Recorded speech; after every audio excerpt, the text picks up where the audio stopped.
Can't sleep, lad? As it happens, I'm a bit restless myself. That a novel there? Don't see many carrying those around. Bit of an odd question, but what's your real aim as a group?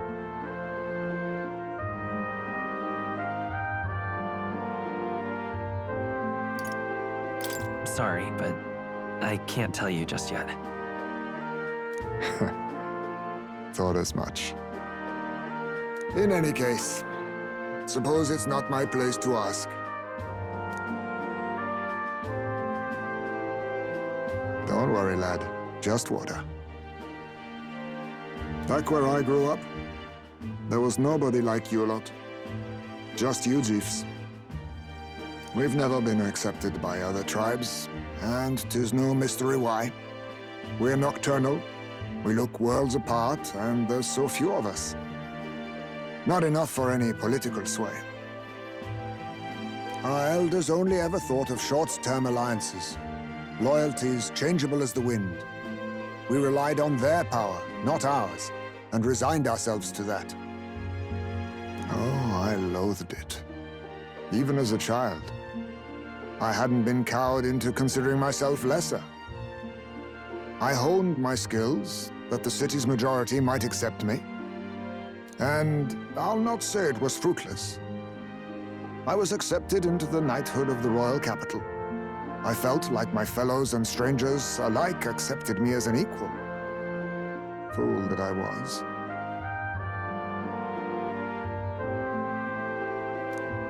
They never really wanted me among the true knights. Just in the Shadow Guard, where my deeds were dirtier and kept secret. Equal and lesser in the same breath. Ultimately, once my superiors realized I wouldn't abide their self-serving orders, they stripped me of the title I'd fought for. And little by little, I lost everything else. My son died. I'd failed to protect him. And despite everything I felt, I'd resigned myself to being powerless. Just like the damned elders I'd hated so much. But you know, you lot have helped me realize something. I'd thought for a long time that if I wanted to feel accepted, instead of being the eternal outsider, I'd need power, status, some mighty patron nobody could defy. I wasn't really looking to swear myself to some superior. I only wanted not to be alienated for who and what I am. I just needed allies, friends. Then from now on, we're friends. A free spirit, are you? It'll be my pleasure, then.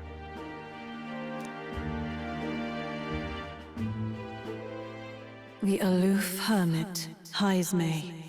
Within him dwells the virtue of the thief. Nurture thy bond with him, and a new power yet slumbering within thee may awaken.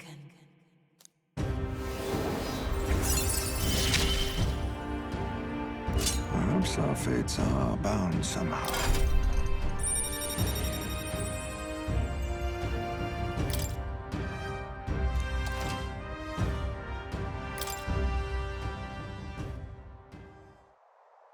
If my boy was still alive, he'd be about your age.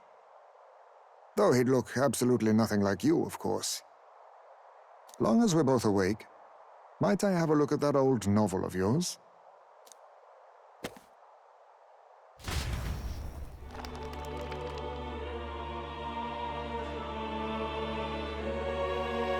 So, this is a fantasy novel. This section seems to describe the Utopia's approach to discrimination. Let's see here. In this world, discrimination and inequality are forbidden by law.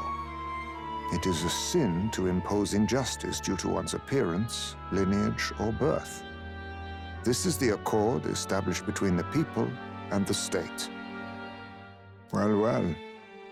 What a world that would be.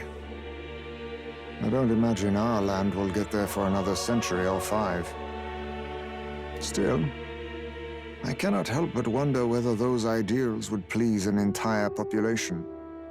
You cannot pretend at diversity without acknowledging individual differences. Some will be judged as strong, while others marked as weak. Equal competition doesn't mean equal footing. Their very aims of freedom and balance could spell doom for the striving weak. I wonder how we might ever achieve a true utopia, where everyone could be happy.